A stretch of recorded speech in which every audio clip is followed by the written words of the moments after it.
Anonorange, I am a great animal lover. Yes. And through the years, I've heard horror stories of animals belonging to targets. Church of Scientology, target perceived enemies. I've heard of animals being drowned, poisoned, abused, killed. Do you have a story on that yourself? Yes, I have personally witnessed that. When I moved near Riverside in an RV park there's always local cats in these places, and one of those cats had a litter in the bottom space of my RV, in the basement of my RV. And I loved the 5 cats that came out of there, and I actually named them all Scientologists. By the way, the mother's name is Muriel. One of the cat that I still have now is Danny.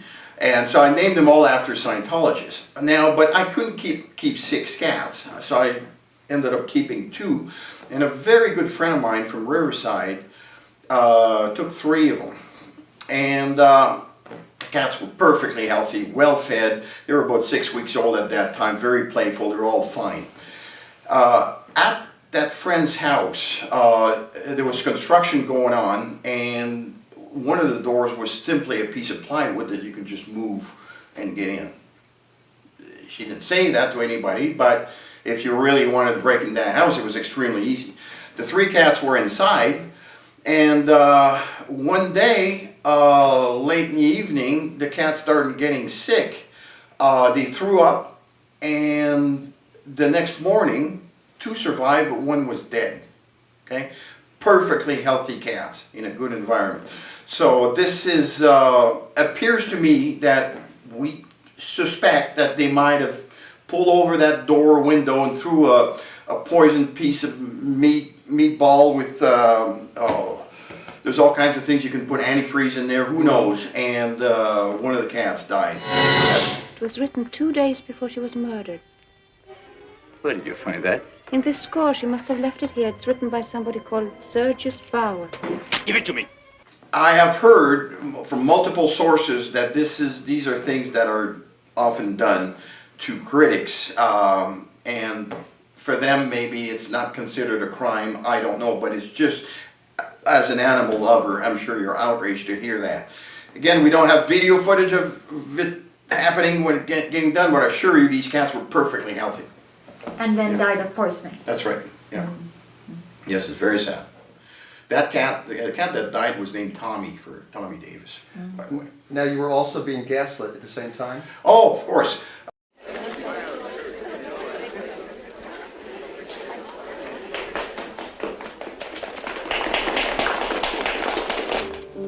Paula. My watch is gone.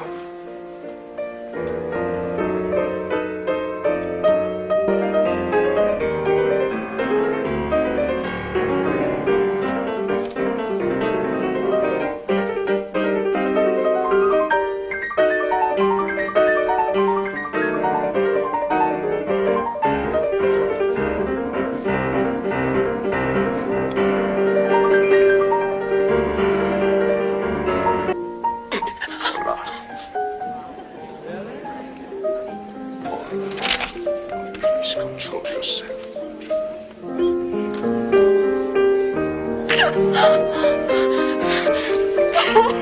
This in public.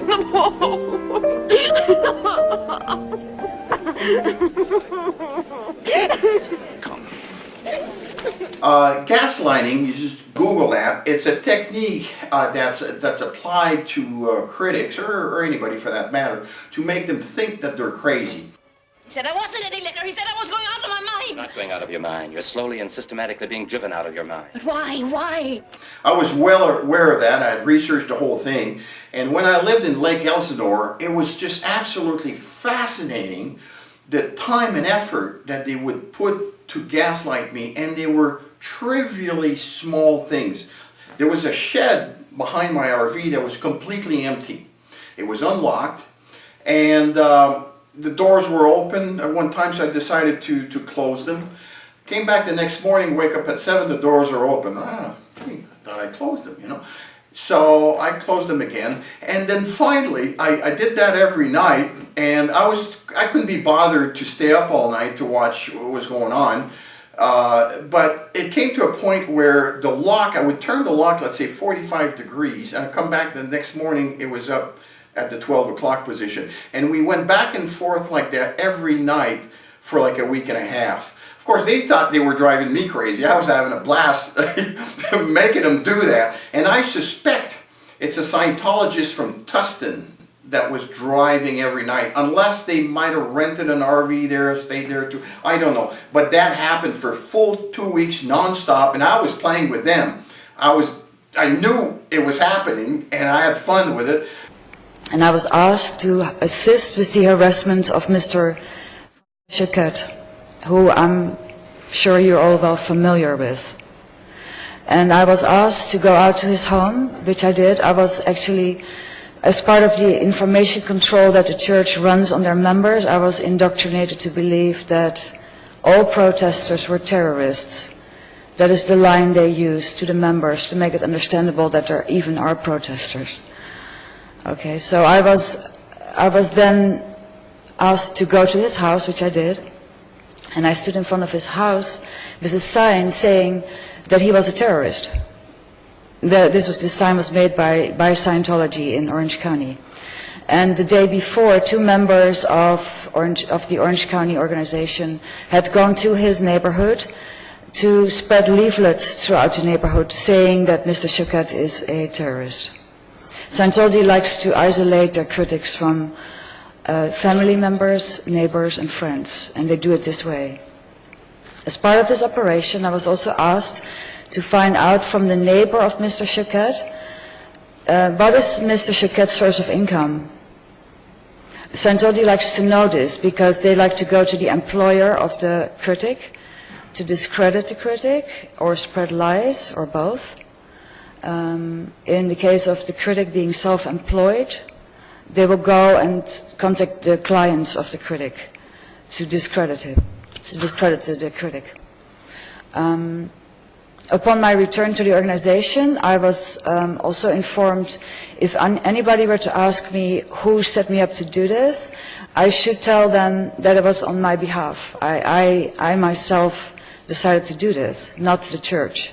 The church will lie and will set others up to lie in order to give themselves a favorable image. I know, Mr. Stone, you have some friends that are Scientologists.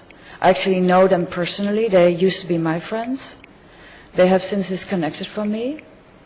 But, so you can't be scared of that, but be aware as a critic that your flower pots might be moving outside and you're not crazy. It's them. I have closed circuit TV. I can Oh, watch good. everything Good. happening. Very good. Yes.